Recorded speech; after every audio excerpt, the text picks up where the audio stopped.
visible as well, the shared screen? Yeah. All right, cool. Hello, good evening, everyone, and welcome to the Thriving Dentist Annual Expert Panel webinar. I'm Che, your host for tonight's panel, and I'm so glad you're here for this empowering conversation. Let's take a moment to warmly welcome our distinguished panelists. We have with us Marnie Blythe and Dr. Mana Muzaffarian. We are honored to have you with us this evening. Thank you so much for being here with us. All right, tonight we are tackling a challenge that every dental practice is feeling, the staffing crisis. We'll be exploring what's driving it and, more importantly, how to find lasting solutions for recruitment and retention. Before we dive into this powerful discussion, I want to shine a spotlight on the sponsor who made tonight possible. That is Equa Marketing. For nearly 2 decades, Equa has been driving force behind dental practices that don't just grow, they dominate. Their clients consistently rank in Google's top 10 results for hundreds of keywords, bringing in the steady flow of new patients at the lowest possible cost. That's not luck, that's mastery. All right, so before we dive in, let me ask you something. If a potential client Googled your practice right now, would they find you on the first page or your competitor down the street? That's one of the hidden challenges behind today's staffing crisis. You might be offering exceptional care and building an amazing team, but if your practice is not visible online, you are missing out on a steady flow of patients that could support your growth and your people. So the good news is there is a way to fix that.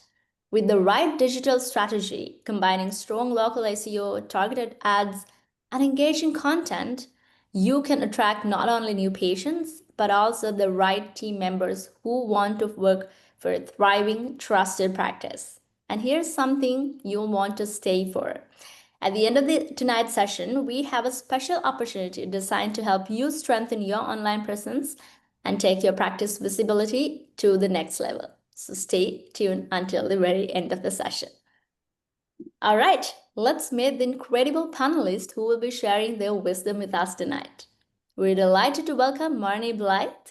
She is the founder of Full Pocket Coaching and a seasoned fractional COO CMO and integrator.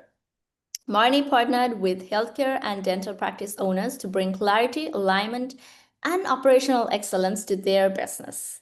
With her expertise in leadership, emotional intelligence, and communication, she helps teams turn vision into reality and build value-driven, high-performing cultures. Passionate about helping practice owners regain balance and profitability, she is known for her hands-on approach and her ability to create harmony between people and performance. Welcome to the panel, Marnie. Well, thank you so much for having me. It's a pleasure to be here this evening. Thank you for being here. All right. Next, we are delighted to welcome Dr. Muzaffarian. She is the former Chief Dental Officer of Pennsylvania and an independent consultant specializing in medical, dental, behavioral, and social health integration. She is a strong advocate for trauma-informed, equitable, whole-person care, ensuring patients' physical, mental, and social needs are addressed together.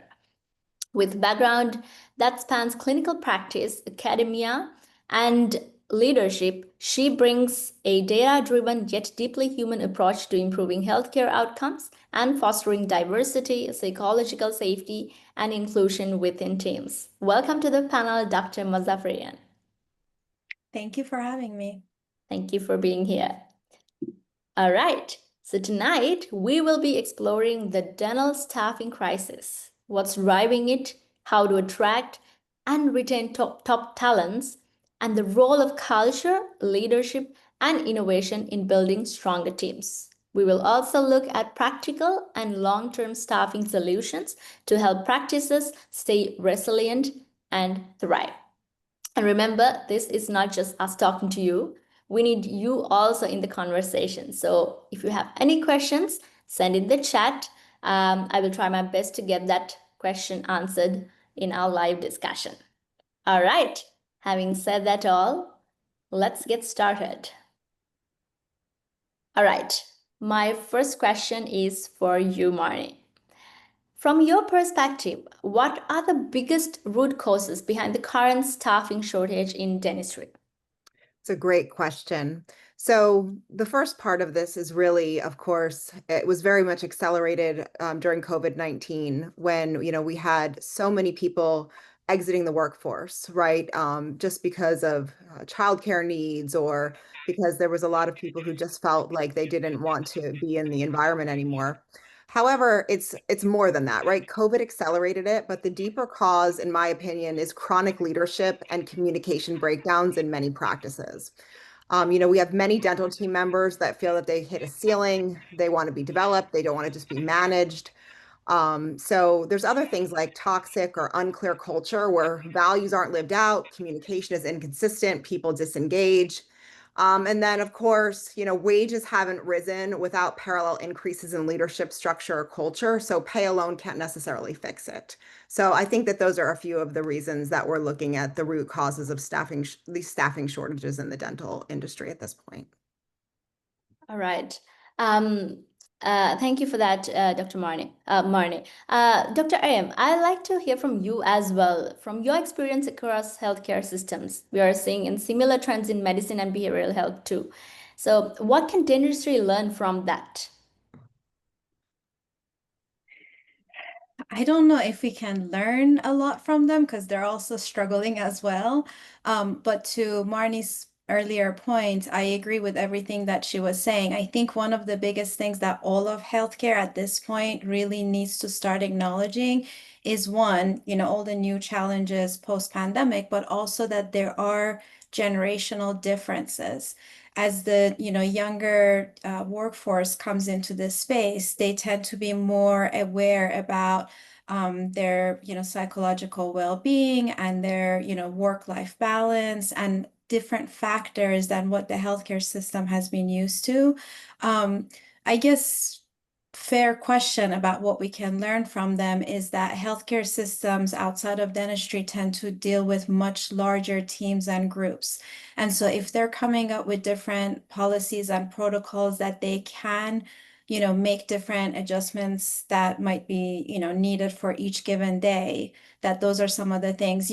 My lens is, as we'll get into more of the questions from the trauma-informed psychological safety space.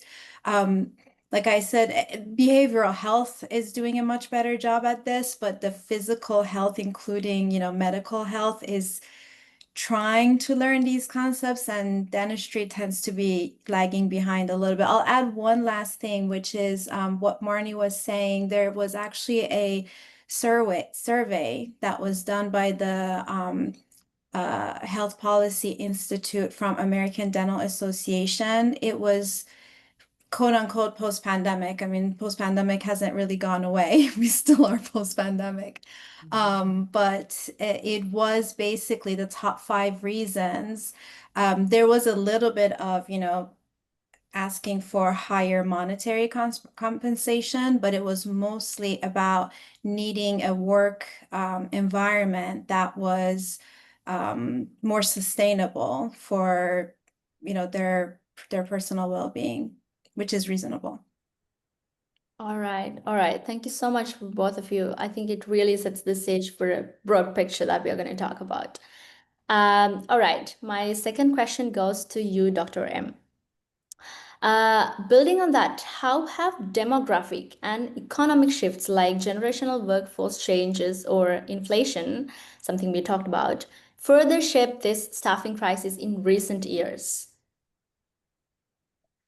Um, I honestly, like I said, all the surveys and everything that I've come across is not, yes, of course, the compensation matters, like you said, inflation, that would be for any workspace. It wouldn't be unique to dentistry. But outside of that, just being across the board, is that dentistry, from all the, like I said, surveys and everything that I see, is the need for having a more kind of an environment where it has a sense of belonging, where people want to show up, that it doesn't feel like just, a paycheck that they have to come and do the obligations that is, mandated by the job description and then just kind of go home. So I think that focusing so much, again, making sure that obviously the compensation for the given job description and needs are in alignment with what the market recommends, but then having that added workplace that creates that sense of inclusion and belonging. Mhm. All right, amazing. I think really important points. Sometimes we think it's all about money and the salary, but it's not. It's about the environment. It's about feeling that we are a part of the team. It's having that safe culture. Marnie, before we go into the other question, I want to ask from you also, do you see a gap between how older and younger team members define a good workplace, and how can leaders bridge that difference? Yeah, I mean, thank you for that. And Dr. M did an awesome job of explaining, and I echo her sentiments, of course, as well.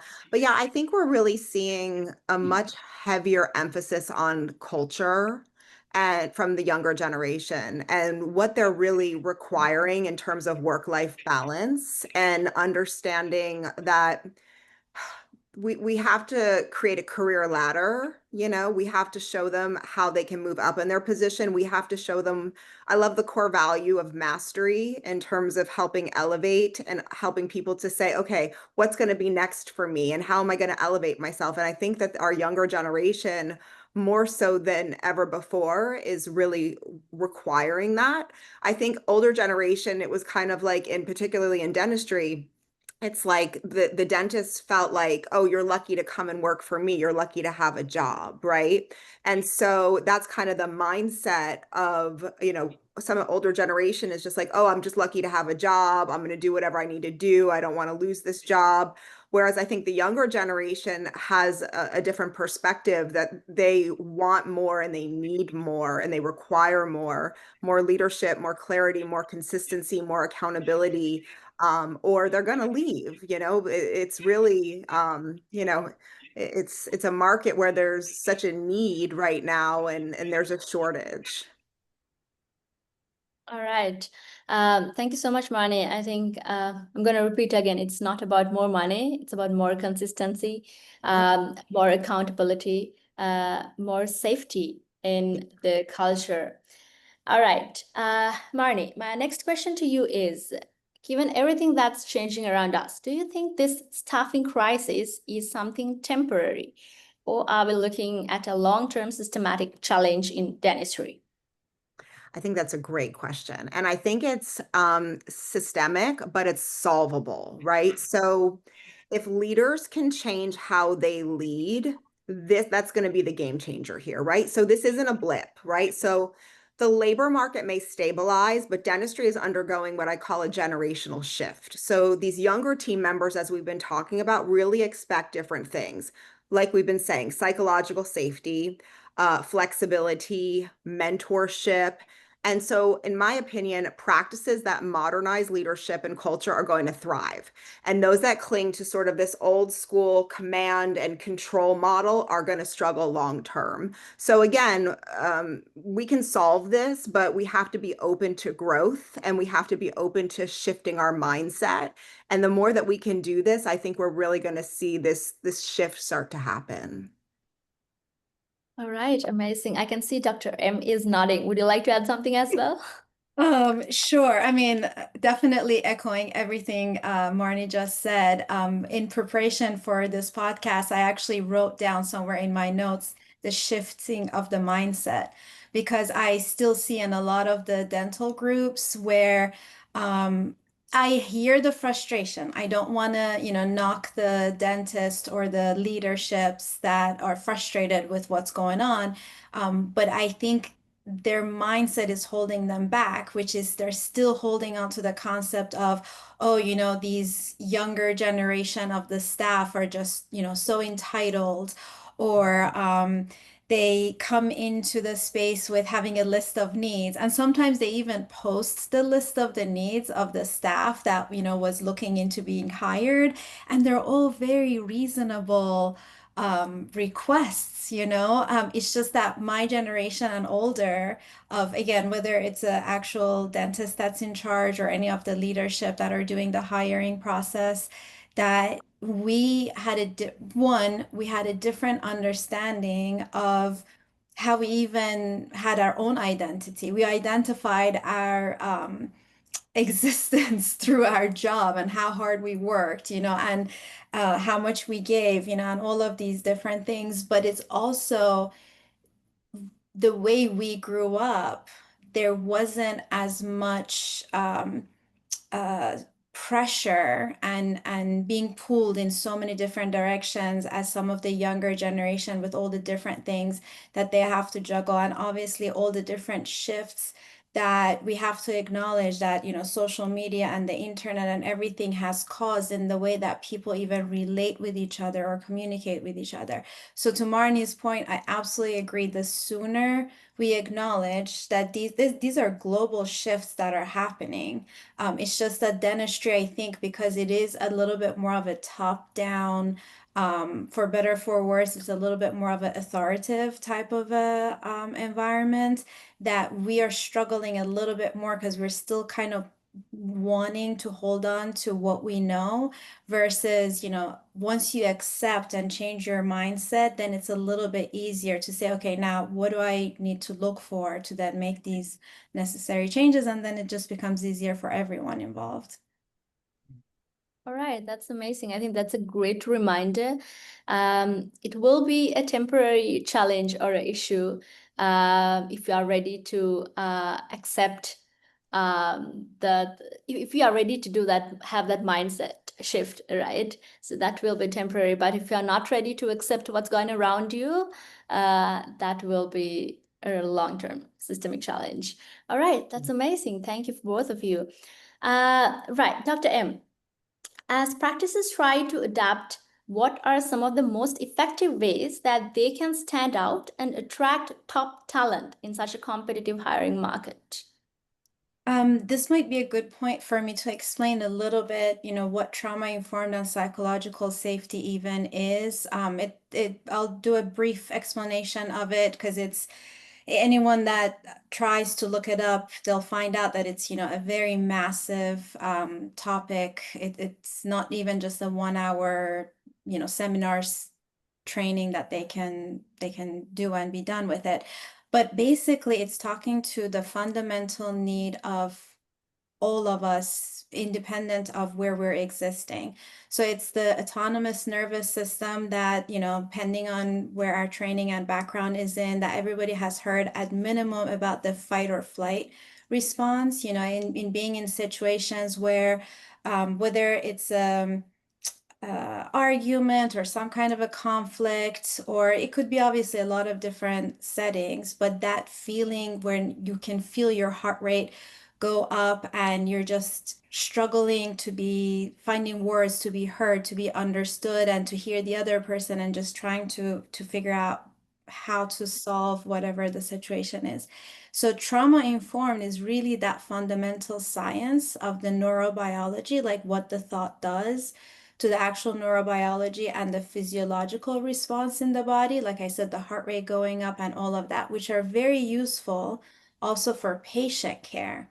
You know, for patients that are starting to show signs of either not coming to the appointment or not wanting to get as much done, there's a lot of different kind of behaviors that once we understand where it's coming from, you can explain all of these question marks of, you know, why is the staff member being this way today, or why you know, I've had them for years and everything was fine, and then suddenly I'm, you know, noticing that they make so many, you know, mistakes and all of that. So getting a little bit off topic, but basically learning, I always compare it to what Novocaine local anesthetics did to dentistry. So once the innovation of local anesthetics happened to manage physical pain, we understood the value of it. We didn't need any studies that would show us that it's ultimately going to increase the production. We understood that if the patient gets the local anesthetic, they're numb, they're going to be more comfortable, the provider is going to be more comfortable. Therefore, now you're going to be able to see more patients. You're going to, build better trust with the patient. The staff obviously is not going to be as stressed out. So we dealt with everything that came with that, right? We picked up the cost for the local anesthetic. We changed the workflow, the protocols, obviously extra sterilization, everything that came with it. But ultimately, of course, it led to a better working environment, more production, and all of that. So, trauma-informed care and psychological safety, especially when it comes to interpersonal relationships and communication, is that for quote unquote perceived pain, which has the same physiological responses within all of our bodies.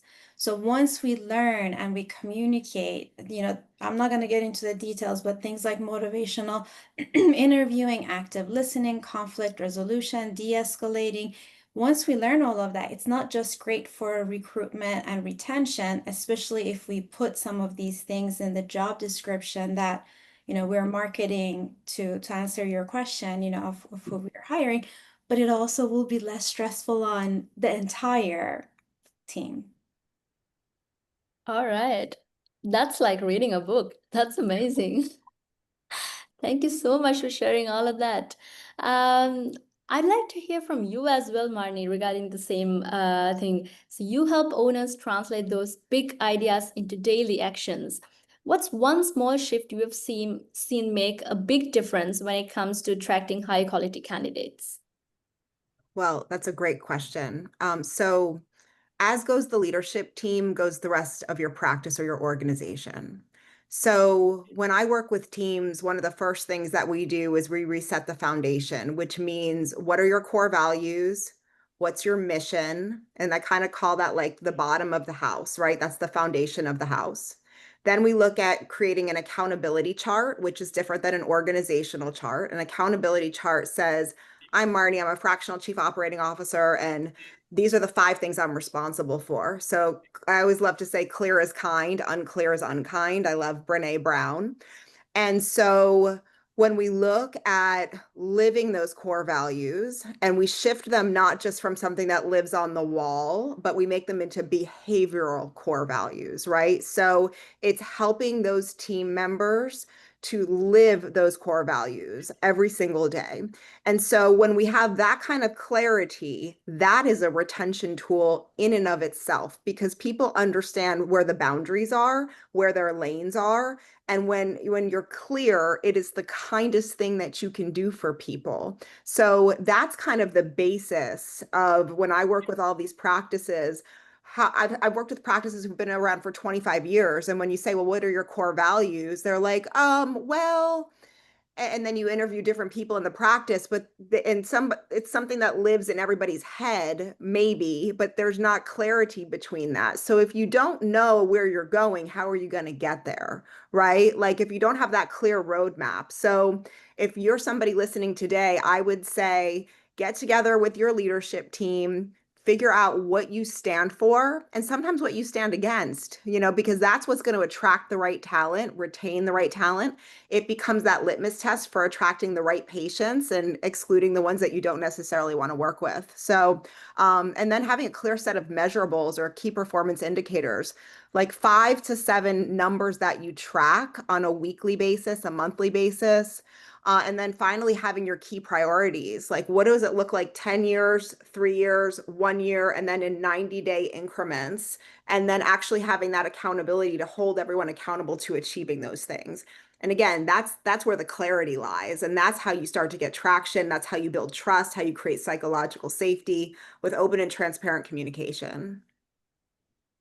All right, amazing. You and your team needs to have a clear understanding of where you stand, what are your values, your KPIs, and key priorities that you are really focusing on.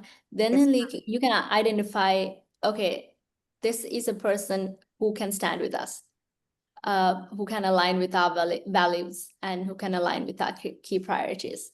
And that's what That's creates that psychological safety that Dr. Mosafarian is talking about, right? Like that's how you build trust. It's doing what you say you're going to do and doing it over and over again, because that's beating that drum, right? That's the rhythm. Like, you build that underlying trust. And that's not only for your team members, that's for patients, and it all kind of weaves together over time.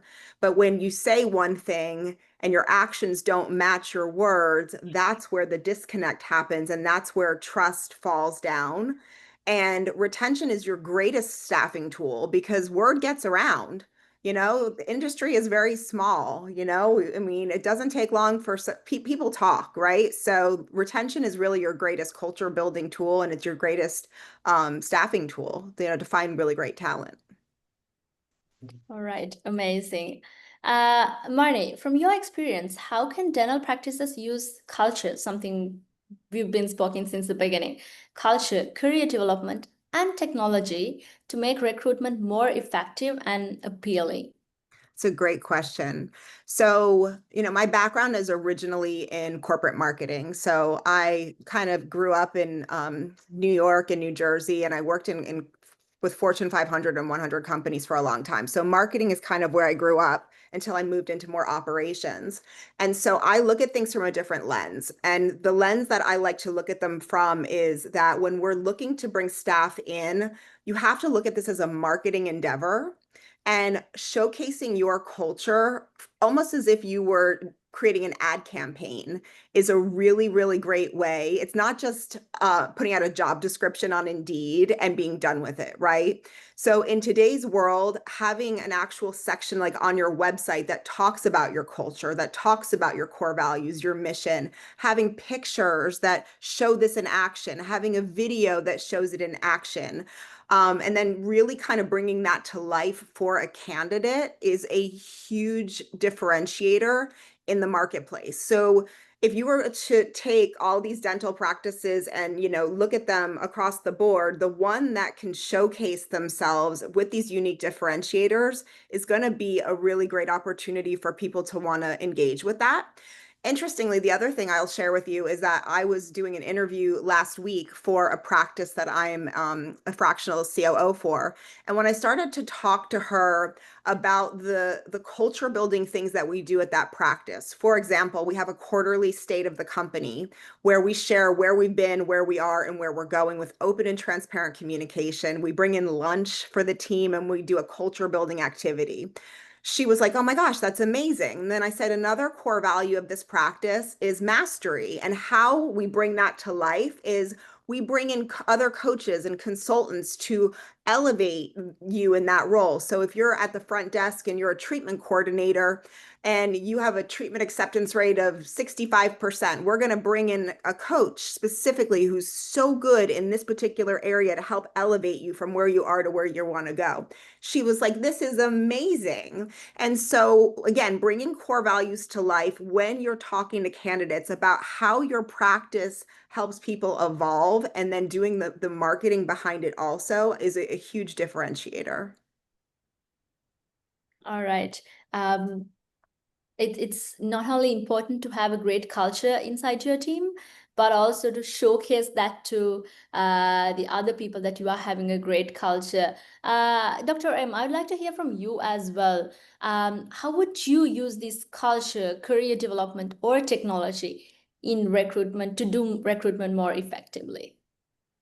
I don't know if I have anything additional, but I can just very quickly summarize what she was saying and add in, making sure that the language is clear and that everyone, is on the same page, to making sure that there's employee handouts and handbooks where all of these things are very well, spelled out, but also that it includes information for leaving room for people being people, things like, if you have this number of missed days, that you're out. That's not obviously the kind of way that you want to create a psychologically safe environment for folks. So making sure that you even put the information about when things go unfavorable, and what are the ways, as Marnie was saying, that you can actually engage with that workforce, with the individual, and see, from a curiosity place, instead of accusing them or shaming them, really genuinely being curious to understand, why aren't they meeting the requirements that are expected of them? What's going on with them? And what are the things, like taking on that role and responsibility to help them improve their skill sets, or if they're going through something that's temporary outside of the workforce, is it something within your ability to maybe temporarily work with them, to see how you can relieve the stress outside of the workplace, if possible, obviously, individualizing these needs, as difficult as it is to, one, provide these more individual circumstances that might arrive, and then, finding a language that you would actually put it down in a handbook.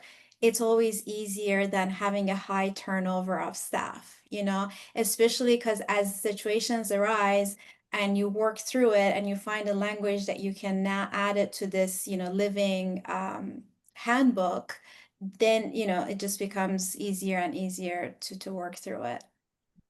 Can I share one other thing?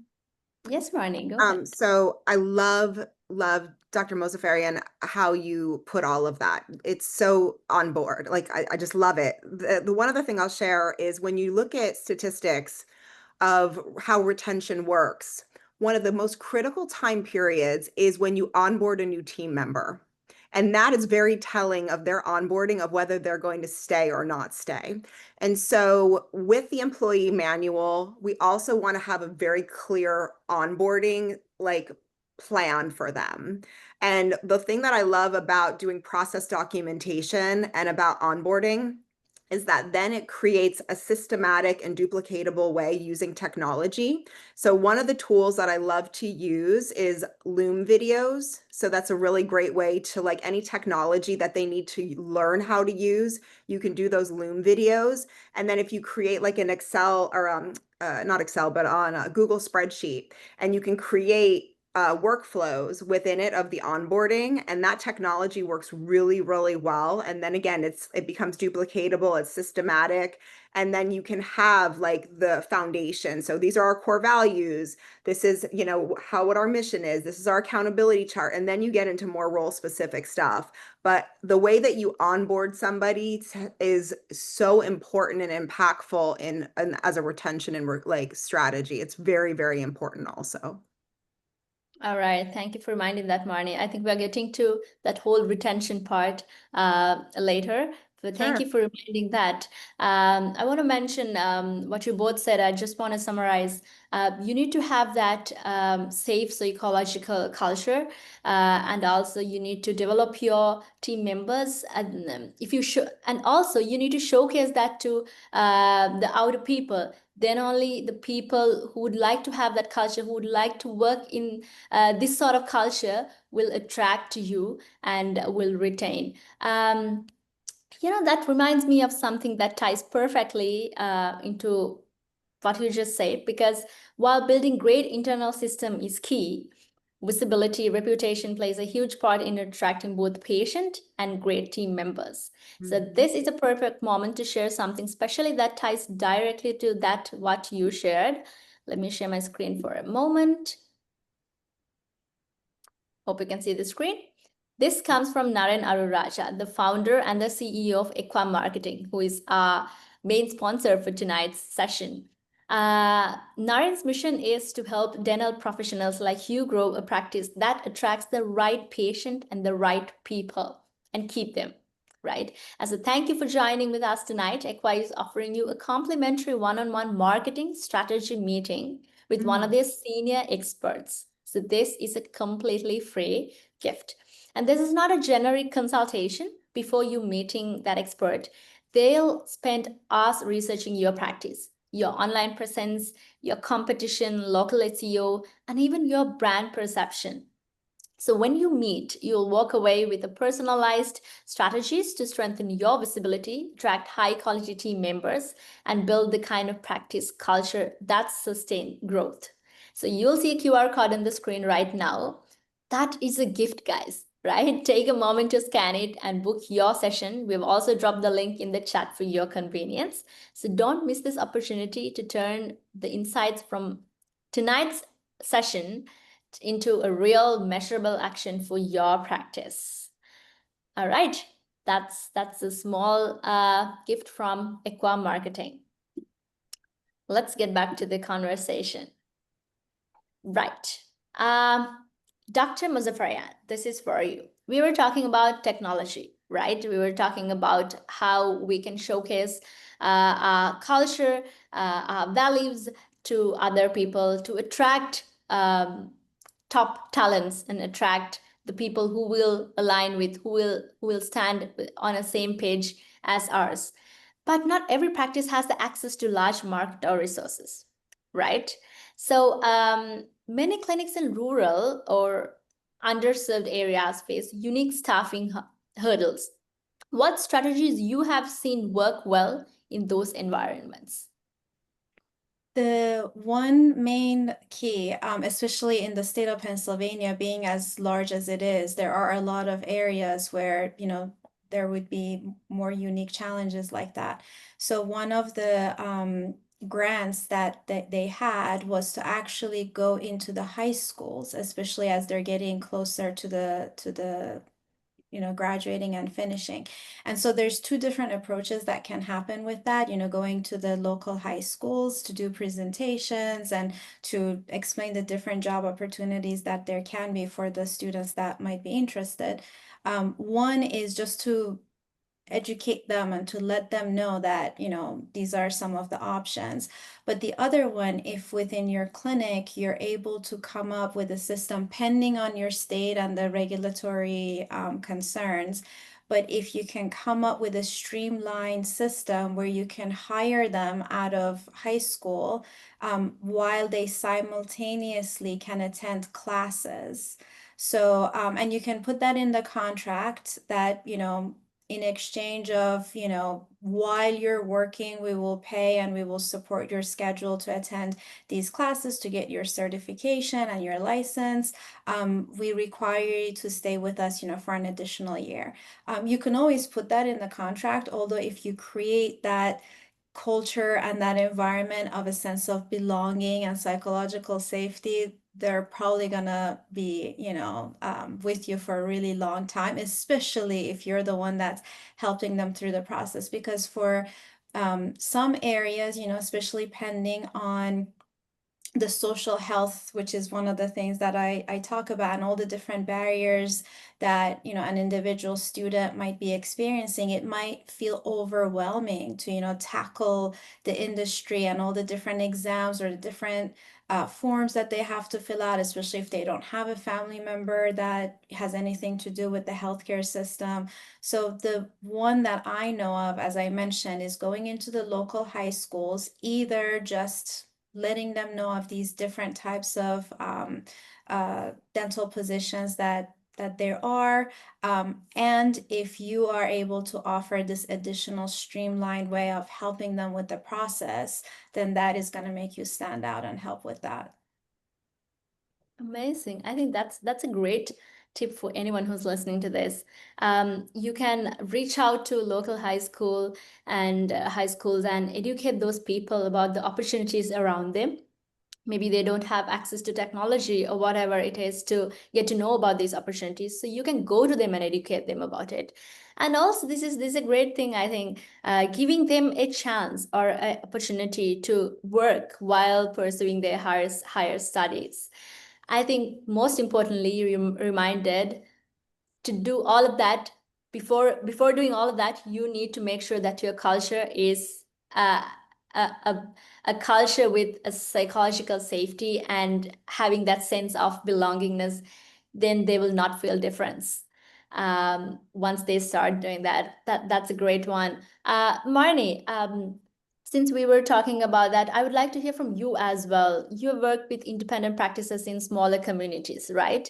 Have you Yep. seen creative ways they attract talent when budgets or locations are not an advantage? Yeah. So, I think if we're looking and talking about there's two different areas here, right? We have the clinical side and we have the administrative side. So, I'm not a clinician, but I play one on TV. No, I'm just kidding. But I think But I think Dr. M did a really great job of highlighting a really great strategy in that in particular.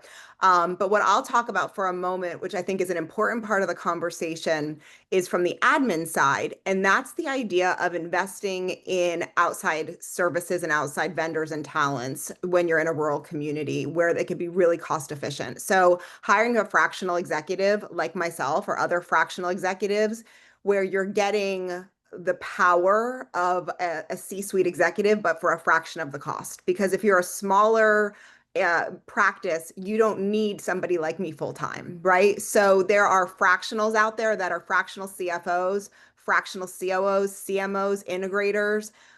So you can hire talent like myself or somebody like my company that will come in and help you on a fractional basis and help you to elevate, your practice from where you are to where you want to go. So that's one. Two is often I've seen that a lot of times we are really beholden in these smaller practices when we've kept team members who are not the right people in the right seats.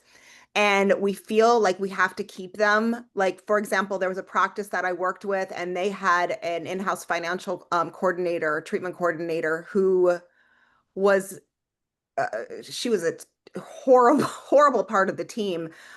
She upset everybody. And they had like over $1 million of AR, like that she didn't close claims. And so we ended up over time moving her out and bringing in an outside vendor to go ahead and process all the insurance. And so they're no longer beholden in that. And then they freed up cash to be able to put into other resources. So if you're in a rural community, starting to think about, do I have the right people in the right seats? And the way that you start to think about that, so the first part, of course, like we talked about, is having an accountability chart, right?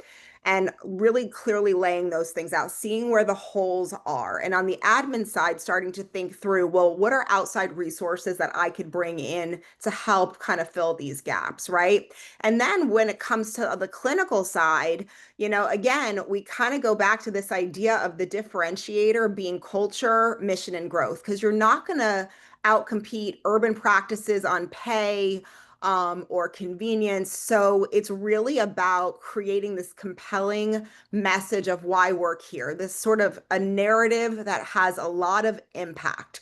And I think right now too, when you're a smaller practice, there's I think we've seen a shift happen where a lot of talent was going into DSOs, but I think there's a kind of a resurgence now of going back to roots of working for small independent practices. So if you can kind of position yourself, and you don't have to spend a lot of money on this, like a really good iPhone and good lighting can go a long way, right? And working with talented resources on like Fiverr.com to create like a compelling video of like, hey, you're not a cog in a large system. You're a valued part of a close-knit team. We're changing lives, highlighting community and purpose and mentorship.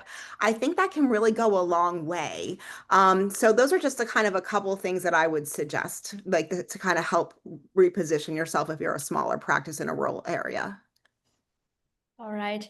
Thank you so much for those great ideas and strategies. I hope the audience is taking notes of all of this, and they can maybe start practicing those things from tomorrow onwards. Thank you for those great insights. Marnie, my next question to you is, once the right people are hired, the next challenge is keeping them. Something you slightly touched in a previous question. High turnover continues to be a major pain point. What leadership practices have you found most successful in keeping team members engaged and, most importantly, loyal? Yeah, that's a great question. So leadership practices build loyalty, right? So as we've talked about, as goes the leadership team, goes the rest of the practice. So you have to have a leadership team that is meeting regularly, that can really help everybody to row in the same direction. So we talked about clarity, right? People crave structure. My daughter, who's like 10 years old, loves structure, right? Kids love structure.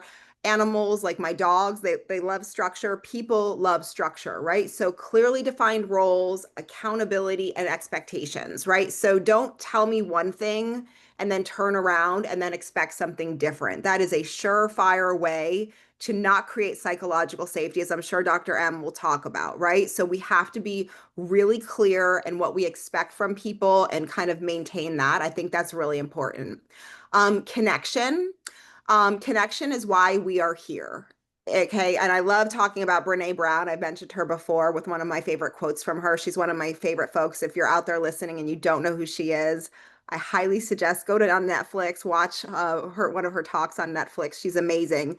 Connection is why we're here. And I think we really saw during the pandemic such a lack of connection. And I think there's been a resurgence that people are craving this.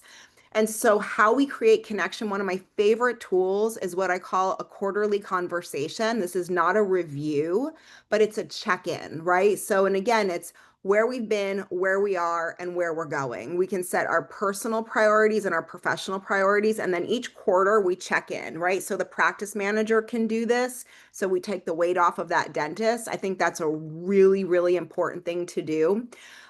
Consistency, right? The biggest trust killer is inconsistency. So, like, you got to say what you'll do and you have to follow through on that.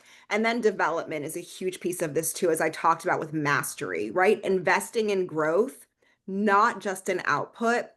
So, I really will just end on saying this: people don't quit their jobs, they quit uncertainty and disconnection. And so I think that's a really important thing to just remember, that we have to just stay consistent and we have to really help people to know, to not only to just show up and know what's going to happen to them, right? And again, that's where psychological safety comes in. Amazing. I would like to summarize that. You need to have a clarity. You need to have that clarity in the roles and the accountabilities and what you're expecting from your team members. And also, you need to build that connection with the team. That's where you can earn trust from them, and as well as you can understand where they are standing. I love how you reminded that you need to have quarterly, not reviews, but just check-ins, right? Just to make sure that your team is doing great, right? Yeah. And you can build that trust from that connection as well as from the consistency. Also, you need to help people grow. It's not just the business. So you need to understand that people are here to grow, develop themselves as well. Uh, Absolutely. that's amazing. Thank you so much. Dr. M, I would like to turn to you regarding the same issue. Dr. Mani mentioned engagement and leadership going in hand. Um, Recognition and mentorship also plays a big role in keeping people connected to their work. Shall we talk about that? How important are those factors in retention? And most importantly, I think the important part is to make sure that recognition or mentorship should not be some occasional efforts. It should be a part of everyday, day-to-day work, right? How can we do that? How important it is? I have a little bit of a different perspective on this topic, a little bit. I Right. think that they're important to be offered, but I think it's very important not to, for the mentorship, to not make it mandatory, especially if the trust hasn't been built yet. That mentorship can feel like micromanagement or a way to criticize or to check in to see, you know, what the individual is doing right or wrong. So I think it's great, especially if that's part of the advertisement, to say that mentorship is there should you need it. So kind of make it, you know, for the individual to come to the mentor versus the other way around. And then usually as the trust is built and it's you know, that sense of safety is felt, that this is, the mentorship is not about, you know, looking over the shoulder and, you know, to see what the individual is doing exactly, you know, the whole micromanagement type of a thing, then they're gonna probably have a more of a regular check-in for the mentorship specifically. For the recognition, I think that's very important. I just would say that if, again, I don't know who the audience are and how large their systems might be. So if they end up doing any kind of like a formal recognition, like let's say there is like a quarterly award that, they would do, I would say to make sure that it's not for the exact same achievement, that the titles for the recognition and the type of achievements are in a wide range. One could be very um like task specific type of an achievement that an individual is being recognized for. The other one can be for the way that they show so much compassion to the patient, a patient that's having a moment. So it should be different types of strengths, so that by the end of the year, hopefully everyone's going to get recognized for something, so that no one's feeling left behind. Not in a way of everyone gets a trophy for just being here. You don't want to create that kind of a culture that like it ends up having no meaning really, but in a way that it highlights different types of strengths, so that everyone feels recognized for the unique thing that they're bringing in. I just want to add something real quick to what we were saying previously, which is related to this psychological safety, this culture that we keep talking about. Marnie and I were chatting before about this too. I appreciate how Marnie differentiates and uses the word kind. Because sometimes when we talk about psychological safety, at least my experience, people misunderstand it as, oh, we just have to be nice to everyone, we just have to coddle them, and we have to, do favoritism. And if someone's having a tough time, we just have to, run to their aid. And this, it is not that at all. Accountability, which Marnie has used that word too, is a huge part of psychological safety. The consistency, the clear language, like all of these things. So I don't want folks to misunderstand psychological safety for this nice type of environment. It's a kind environment that creates a more regulated nervous system, which is what we all need. So it kind of brings down everyone's fight or flight response. So that chronic state, as that goes away, the trust gets built, then all of these different concepts that we're talking about starts to just happen more and more naturally on their own. All right. Um, I think that's a great insight that you mentioned in the beginning of the answer, which is mentorship should not be some mandatory offering to all the team members. It should be an option if they like to get mentored, if they want to hear feedback. Otherwise, they will feel like, as you mentioned, it's like a micromanaging or criticizing them or giving them feedback like forcefully. That should be something we are offering them an option to get mentored by a mentor. So that's a great, I think, an insight for everyone who's listening, because usually we talk about, all right, we need to have a culture with mentorship and recognition and all of that, but it's not mandatory. It should be an option for our team members. And also, when it comes to recognition, we need to identify strengths of each and every one, and be what do you call, we need to have a customized recognition. It's not like, thanks for being here, you've done a great job, you've done a great business, but you need to highlight the strengths of each and every one of them and recognize them. Then they will feel they are a part of the team, and you've been identifying what they have done as a part of the team. So that's a great reminder. Uh, Marnie, so we were talking about culture since the beginning, right? What roles do you think practice culture plays in reducing turnover, and how can dentists actively shape that culture to support long-term retention? Yeah, it's a great question. It plays in a huge role in keeping people long term. I mean, if you've got a great culture, people are going to want to stay. If your culture is toxic, people don't feel safe, people don't feel good, they're going to leave. It's very simple. I will say, in talking about appreciation, I like the idea of creating a culture of appreciation. And I love one of the tools that I love. There is a book called The Five Love Languages of Appreciation in the Workplace. And one of the things that I love to do with practices is have them actually have their team members take this quiz. That's a book that you can get, and then you can purchase the quiz, because not everybody wants to be appreciated in the same way. It's kind of like if you've ever heard of the five love languages, like romantically, like, there's the five love languages that we have in the workplace. So some team members really want to receive a gift card, whereas other team members really might value words of affirmation, just gratitude or a handwritten card, or they might prefer to go take you to a special lunch.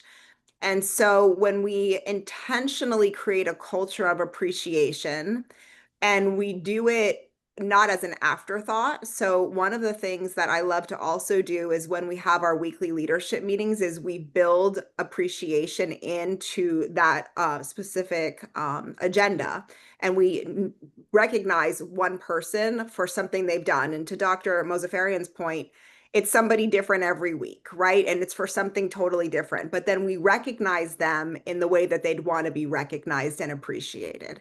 And so we can start to create levels of appreciation. So another thing that's a great culture building tool that I love to do is I call it the monthly KPI. It's keeping people informed, and it's like a little internal newsletter where we talk about like what's happened in the last month. We highlight one team member. So that's another level and layer of appreciation that we can build in.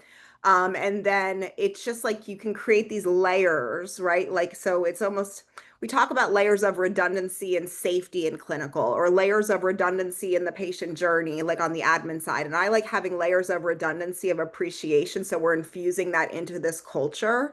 And when you have people feeling good, it, what's that movie for Legally Blonde? Like when people have endorphins, right? Like happy people don't kill people, like from the movie Legally Blonde. I'm probably dating myself here, but happy people don't leave practices unless there's extenuating circumstances. So intentionally creating your culture creates a place that people are happy and they feel like they're a part of a family. And family, who wants to leave their family? I mean, personally, I can tell you, I was sharing this with you before the podcast. I've been up here in Connecticut for the week taking care of my mama who's been sick, and I don't want to leave her, when I have to go home this week, because that's family, right? Like it's my culture, it's part of who I am. And it's the same thing, when it comes to being a part of a culture of a practice. If it's good, you don't want to go, you don't want to leave, you want to be a part of it, you want to support that in every way that you can. Amazing. You need to make sure that you have created a culture that people don't feel like leaving. Yeah. People feel like being Yeah. with you forever.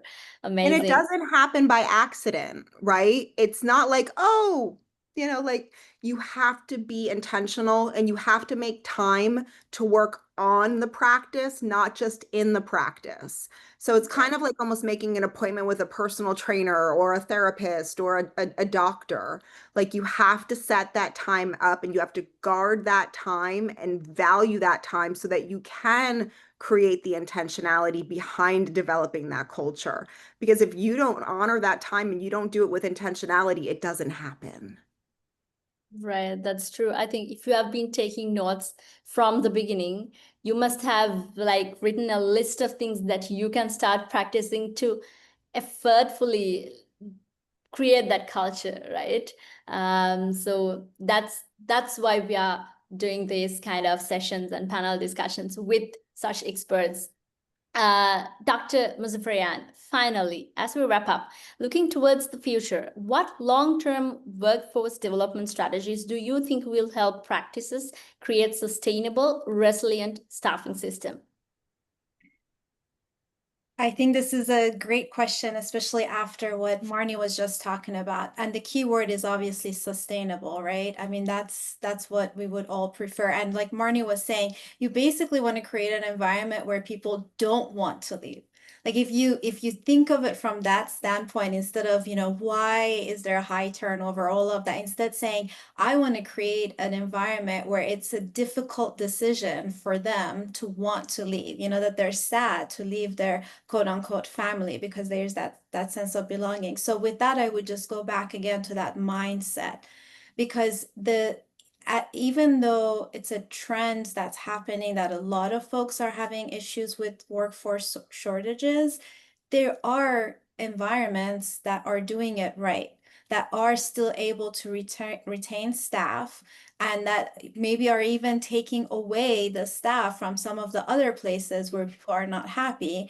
And, it is sustainable, and they are becoming very loyal and staying for many years. So if there are folks that are, as Marnie said, it's not an accident. If there are folks that are able to do it even in this environment, it means that there are actually things that can be done. And I think it starts with that mindset, to just accept that it's not about shifting the blame on the workforce itself, and to just get curious about it and say, what is it about the workforce? What are their needs? And I would add one other quick thing that I've found very valuable in a lot of the leadership roles that I've held, is just as much as you need to be providing feedback and you want to work on the language and the way that you provide feedback, you also need to create a culture where everyone can give you feedback. Because of the power dynamics, the staff tend to be hesitant, especially if that trust isn't built there yet. So give them option. Anytime you can give options for anything, to Marnie's earlier point, whether you're giving them options for the way that they're getting recognized, whether it's the quality time that they want with you, or they want that, extra gift card, or if you're giving them the option of how to give you feedback. So the feedback can be anonymous. It can be handwritten, where they drop it in a box. It can be, let them, give them all the different routes of how they can give you feedback, and not just to give you as an individual, whatever your leadership role is, but also to give feedback about maybe something that they see in the workflow that can be improved. The staff tends to have a lot of great creative solutions for some of the problems that you're trying to tackle on your own. But again, if you create that space where anybody can give feedback and not feel like it's a consequence or a punishment or a shaming or any of that, then it just, creates that kind of environment for the future of what I think dentistry will be, because of what the newer workforce is demanding of us. Great reminder, doctor. I think you are giving feedback to your team members to make sure that they are aligning with the value system or your expectations. But don't you want to know whether you are doing it correct, right? So make sure you create that environment, that safe environment as well.